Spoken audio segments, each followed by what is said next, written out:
Naruto? Rumi asked, turning towards him, as if to ask what was taking him so long to decide. For her, it was a no-brainer. I will help, but you can't come with us, he answered. What? She exploded. You're injured. You can't even run. Even with how I am now, I can still kick any random villain's ass. Rumi, Naruto called her name out seriously. It's not the regular villains that teachers are worried about. It's all for one. That's why the principal contacted us. What would you do in your current condition if AFO showed up? But, I have to side with Uzumaki-san on this one, Nizu told Mirko. Focus on recovering for now. We will surely need your strength in the days to come. Nezu, taking Naruto's side, made Mirko scowl and cross her arms to her chest, but she stopped insisting.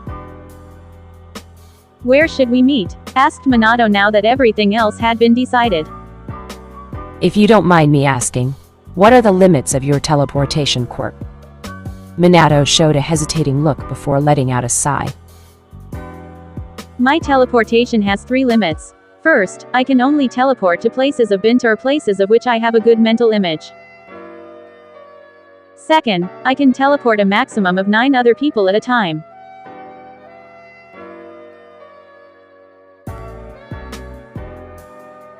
Third, the number of teleportations I can perform varies from one day to another. It depends on how well rested I am, it depends on my stamina. That said, I think it's too tall in order to expect me to teleport several hundred students today. How many of them are there in total? Roughly 700 people if you count the teachers as well, said the principal. But if a lack of stamina is what limits your quirk, we may have a solution to that. Lunch Rush specializes in creating highly nutritious food. With his quirk and his expertise, I believe we can get everyone out to safety. I see. I assume seeing a place in a video is good enough to let you teleport there? Nezu asked, remembering that Minato had teleported to Tokyo from America just by watching the news. Indeed, I could teleport straight to your office if you give me a good view of it with your camera. Splendid. I shall start organizing the students into groups of 10, based on the region they're from. They will need to be teleported as close as possible to their homes. I will give you a call again when we're ready for you to come over. Understood. 1 hour later. In spite of being unhappy and grumpy at being left behind, Mirko still hugged Naruto goodbye when it was time for him to go. You better come back safe, you hear me? She said while pouting. Don't, me. She raised her voice at him in annoyance. You better come back safe and unharmed, or I'll kill you with my own 2 hands if you had made me wait 2 years for nothing. I get it, sheesh, calm down, he said, chuckling at how quickly she lost her temper. But she suddenly pulled him down by the collar of his shirt and smashed her lips to his. Truthfully, Mirko was old enough for some people to call her that slur used for unmarried women in their mid and late 20s, a discount Christmas cake. It was an insult that implied that they were unwanted and worthless and that nobody would marry them anymore at that age. However, what society thought of Mirko never mattered to Naruto. He cupped her face with his hands, and caressed her cheeks gently, kissing her tenderly, as if to convey his feelings for her. It was only after his father cleared his throat loudly that he broke the kiss.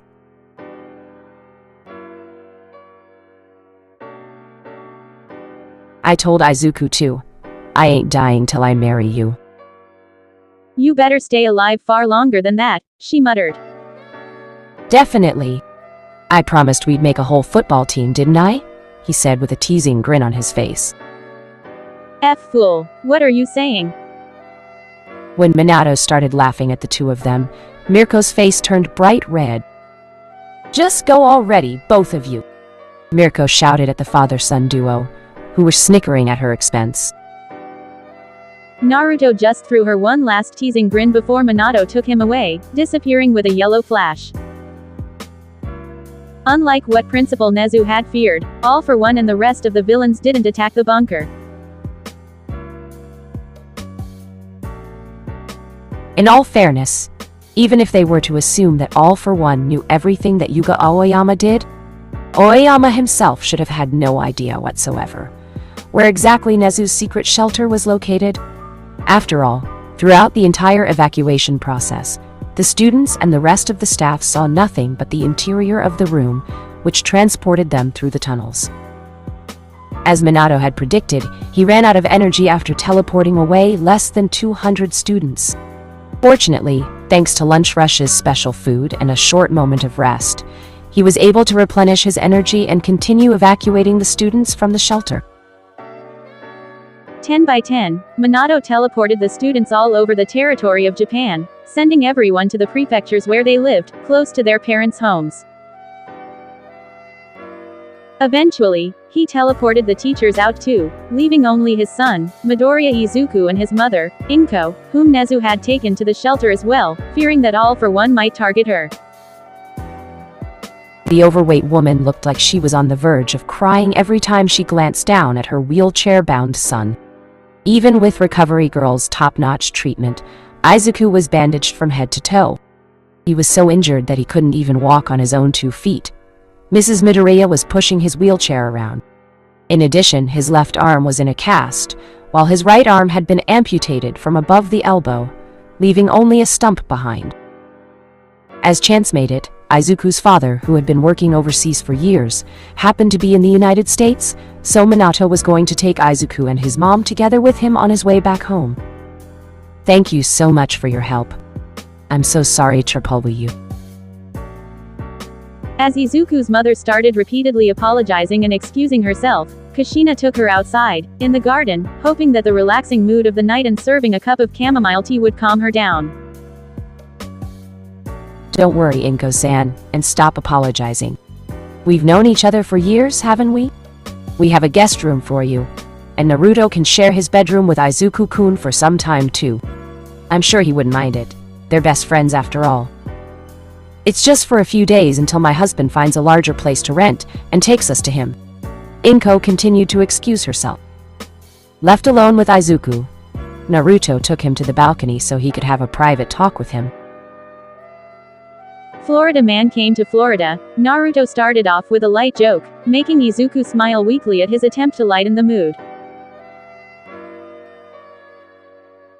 Had it been any other time, Izuku's answer would have been to flip him off or shout at him because he absolutely hated it when people called him that. His hero name was Vanguard, not Florida Man. However, at that moment, Izuku looked dispirited, almost lifeless. The fire of ambition in his eyes was gone. His usually cheerful mood and optimistic nature seemed to have vanished. "It still doesn't feel real," Izuku said, glancing up at the night sky vacantly. Although the sky was clear with no clouds in sight, very few stars could be seen due to the city's light pollution. Naruto remained quiet, letting him vent his bottled-up emotions.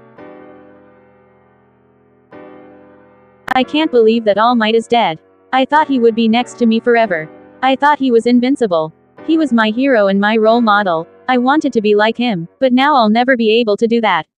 Even if I wasn't like this," Izuku said and moved the stump that remained of his right arm, "I could never be like All Might anymore. I killed someone." Naruto didn't berate him or shout at him. Mentally, he was older and more mature, so he understood that what his friend needed at that moment wasn't criticism but encouragement. A hero doesn't only save people. That is just a preconception you must have gotten from the old Western comics. Sometimes, killing one person can save the lives of hundreds, thousands, or more, said the blonde. As for All Might not killing anyone, that's what the mass media let us, the public, know. You can see it now too, how they're trying to spin the narrative and portray us all in a bad light. The government has always secretly controlled the media. It's always been like this. All Might was a pro-hero for decades. Do you think that, with his enormous strength, there was never even one accident? Or what about his fight with All for One? How do you think that AFO became blind and disfigured? It's because All Might had tried his hardest to kill him. Izuku perked up at his words, but his mood was uplifted for a very short while before gloom took over again. Be that as it may, my right arm was amputated, and I don't know if I'll ever be able to use my left arm properly again. I don't know what else I can do with both my arms missing. Yes, I could still defeat many villains with my legs, but I can't rescue anyone without arms. Naruto smiled. That's why I asked Dad to bring you here instead of sending you to some hotel. What do you mean? Izuku asked. There is a way for you to get your arm back. To be healthy again. What? Don't joke around with this kind of thing, man, Izuku said with a shake of his head. There's nothing in this world that. There is. But, Naruto cut him off in a loud voice, I need you to promise me that you'll never reveal to anyone this secret. Izuku looked at him searchingly, as if to gauge if Naruto was serious or if he was pulling his leg. I need to hear you say it, man, Naruto insisted. You really have a way to give me back my arms? Izuku asked hopefully, but at the same time he was afraid that this was all just a sick joke. I do, but I won't say anything else until you give me your word. The green-haired boy didn't need any further convincing. He quickly swore that he would keep everything a secret. Once he heard Izuku's promise, Naruto said, seemingly speaking to the walls. Rumi, you can bring Eri out now. Despite being on the other side of the house, with several rooms separating them, Mirko heard his voice and took Eri with her to the balcony. It was already dark outside when Naruto and Minato teleported to Japan to help the students of Ua High. By the time they returned home, it was well past midnight. Now, it was close to 1 a.m., and little Eri was exhausted. However, the little girl had forced herself to stay awake at his request. All these years, Naruto had never asked anything of her, despite that he had saved her life and even given her a home and a family. Now that her big brother finally needed her help, Eri was resolved to do everything in her power to help him. Going to sleep much later than she was used to was nothing major for her. You know, Eri-chan, right? Naruto asked. Yes? Hello, Eri-san? Izuku said, smiling at the young girl. Eri has a quirk named Rewind. She can rewind the time of any living being. Do you understand why I need your word to keep it a secret? Are you saying she can turn back time? Izuku asked in disbelief. You mean my arms would be as good as they were 2 days ago? That's right. All your injuries will disappear as if they had never existed. Izuku became quiet for a few seconds, seemingly thinking about something. Then, say, would your little sister's quirk work on All Might too? Could she rewind the time for him and bring him back to life? Mirko lightly squeezed Eri's shoulder to prevent her from saying a thing, letting Naruto handle it. That's some crazy talk, Naruto said with a laugh. She is not God. She can't bring someone who has already died back to life.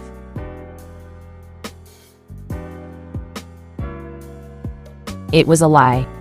Naruto had seen with his own eyes how Eri brought Overhaul back to life, after he killed him with his adamantine sealing chains. Furthermore, Eri didn't just bring him back to life. She also de-aged him until he became a toddler, ultimately erasing him from existence.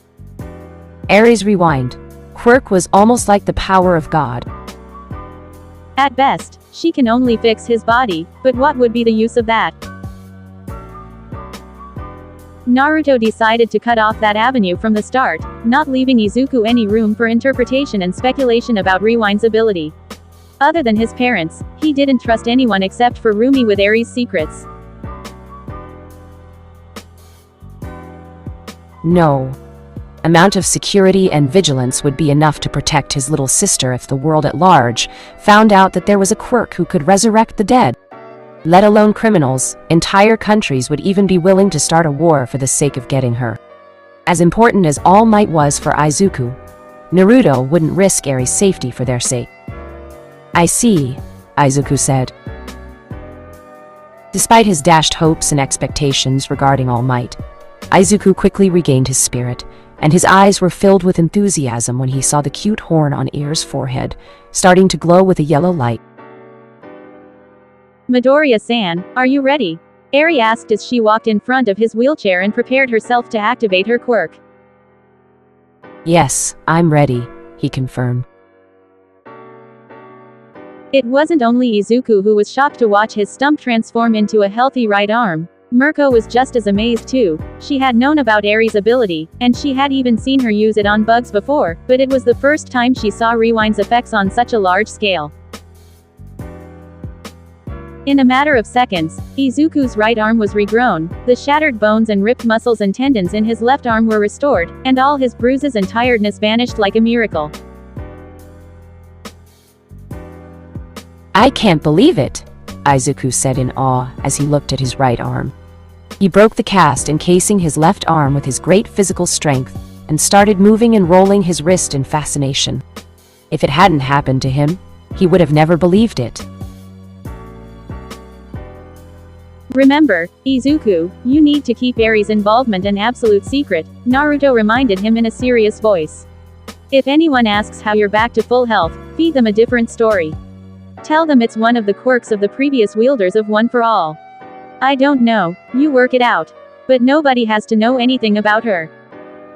Standing up from his wheelchair, Izuku fell to his knees and gave the little girl a big hug. Thank you, Eri-chan. Thank you so much. Despite how tall and muscular Izuku had become now that he was nearly 18 years old, he was crying like a little child. But Eri didn't push him away and just patted him on the back, all the while smiling as she looked at Rumi and Naruto on the side. Eventually, Izuku let go of her and wiped his face with the back of his sleeve.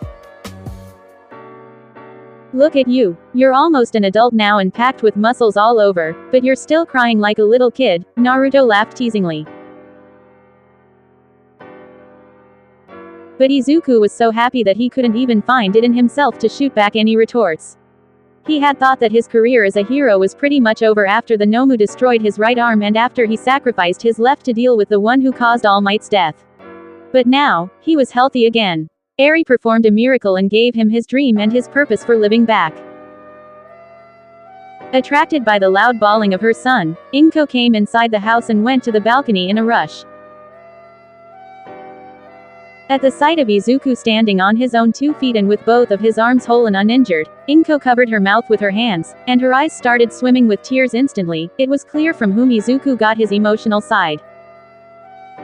Izuku. She came to him and touched his arms and his body all over, as if she couldn't believe what she was seeing. Yes, we're not dreaming. I'm all good now, Izuku said, his eyes filling with tears anew at seeing his mother crying. I'm healed and whole again. Mother and son started bawling on each other's shoulders as they embraced each other. Kushina found herself tearing up too at the emotional scene. What? I just got some pollen in my eyes, Rumi said defensively, quickly turning her head away when Naruto looked at her with a grin. But the rabbit girl's beautiful eyelashes were very long and dense. There was no way for pollen to have gotten into her eyes. Sure, he said, snickering. Rumi trying to put up a tough front always would never not be fun in his eyes. Once Izuku and Inko regained their composure, Naruto felt the need to add one more lie in order to protect his little sister. You may have gotten your arms back this time, but don't make the mistake of thinking that Eri's quirk is all-powerful. Rewind is a stockpiling quirk, so it takes a long time for her quirk to recharge after use. That's why you can see I'm still bandaged from my stab wounds. I told her to save her rewind quirk for you. It takes nearly 2 months for her horn to grow back. Last but not least, her rewind can only go as far as 5 days. If you get severely injured or maimed and her quirk happens to be on cooldown, she won't be able to fix you. If 5 days pass since you got those injuries, you will remain with them forever. The fewer people knew the true power of Eri's quirk, the smaller the chance for the secret to be leaked. He couldn't risk Eri's safety by letting Izuku and his mother know the truth. For him, nothing was as important as his family. Chapter 46. The mantis stalks the cicada. A bit over 2 months passed since the villain's coup d'etat in Japan. Now it was summer. It was a particularly hot day in June that had Naruto sweating buckets as he patrolled the outskirts of the city. "Hey Ron, how long time left?" Naruto asked in a broken English. Ron was his partner, a pro hero in his early 20s. Tall, dark-skinned, well-built, rather handsome, sporting a stylish fade haircut, and having a simple strength-enhancing quirk, Ron was one of the most popular young heroes in Florida. "We're here. We just have to find the kids. Maybe try using your enhanced sense of hearing. According to our reports, they're causing a big ruckus." "Sorry, more simple words, please." Ron laughed and used his phone to translate his words into Japanese. Naruto started living in the United States about 2 months ago. Although he was doing his best to learn English, it was a work in progress. He was still far from fluent. Nevertheless, the pro-hero agencies in Florida, and not only, were more than eager to get Naruto into their ranks.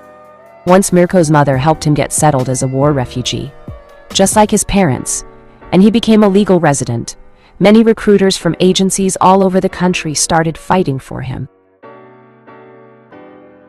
Although his notoriety wasn't as high in the USA as it used to be in Japan, Naruto was becoming increasingly popular with every passing week here too, due to the fact that Japan had become the center of the entire world's attention after the villains overthrew the Japanese government. He could have landed a spot at a hero agency in Los Angeles or New York, but he turned down those offers and chose to work at a relatively low-profile hero agency in Jacksonville, the one that was the closest to his home. He didn't want to be apart from his family again. Soon, thanks to his sensitive hearing, Naruto managed to find the location of the group of kids. About 10 kids, none older than 15, were gathered in a circle, laughing and making all sorts of noises.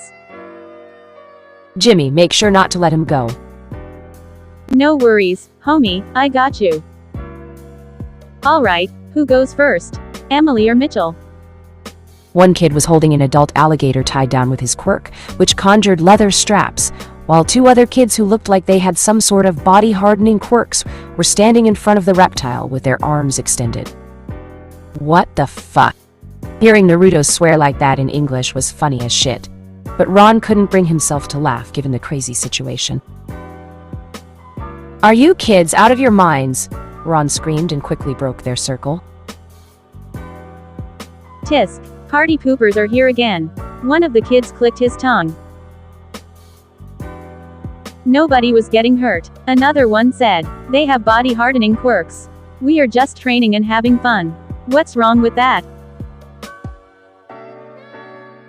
First off, an adult alligator has one of the strongest bites in the world. It could rip off your entire arm. Second, you're not allowed to use your quirks in public without a license. Third, this is animal abuse. Fourth, way. While his colleague was arguing with the kids and scolding them for the crazy thing they had been about to do, Naruto took out his golden chains and wrapped them around the alligator before grabbing the 200-pound heavy animal and taking him away from the kid's grasp. Who the hell would let an alligator chomp off his arm? I swear to gods, kids weren't as crazy back in Japan. Naruto muttered to himself as he walked away from the kids to release the gator back into the swamp. The longer he lived there, the more he realized that there was more than a grain of truth to the Florida man. Memes circulating on the internet. People there were just built different. It was early in the evening when Naruto finally arrived home. As was always the case, Eri was the first to jump into his arms when he opened the door. The little girl knew his work schedule better than he did. "How is my favorite little sister doing today?" He laughed as he grabbed her and put her on his shoulders. "I'm your only sister, silly," Eri retorted, pulling on his fox ears playfully. "But you're still my favorite." "Naruto, you're back earlier than I expected." Kushina also greeted him as she climbed down the stairs. It was a slow day today. No activity other than a group of dumb kids tempting death by teasing an alligator. Looking at his father, who was also coming down the stairs after Kushina, Naruto said in surprise. You both look amazing. Is there a special occasion? Kushina was wearing a long and elegant red dress that left her shoulders and her back bare, and her long crimson hair was falling down her back in ringlets. As for Minato, his spiky blonde hair was slicked back and he was wearing a tuxedo and a bow tie. Nothing special. We just decided to go on a date, Minato said simply and kissed his wife lovingly on the cheek. Ew. Eri made a sound and looked away, making her parents burst into laughter. We've been through a lot lately. You were attacked so often by villains. Then we had to go into hiding. And then the Civil War happened. We've just been surviving from one day to another. But life shouldn't be like that. We should enjoy every day and appreciate the love that we have for each other, Kushina said, taking Minato's hand into hers. Despite the fact that they had been married for nearly 2 decades, Minato and Kushina loved each other dearly, and their passion for each other had yet to fade away. We're going to Paris tonight, Kushina said. I'm so excited. Me too, dear. From now on, we'll go every weekend somewhere, Minato said, smiling at her exuberance. How enviable, Naruto muttered. Kushina put her hand on his head, patting him between his fox ears. Don't worry, dear. I'm sure it will all work out between you and Rumi-chan, too. All right, we're off now. Could you keep an eye on Eri tonight? Minato asked. Sure, I don't mind, Naruto said, but when Eri playfully pulled on his ears, he quickly added, I'm more than happy to. Half an hour later, a girl's twinkling laughter made many people raise their heads and look above. Holding Eri strapped to his back with his adamantine ceiling chains to make sure she would not fall off, Naruto was running at a great speed atop the rooftops of Jacksonville City.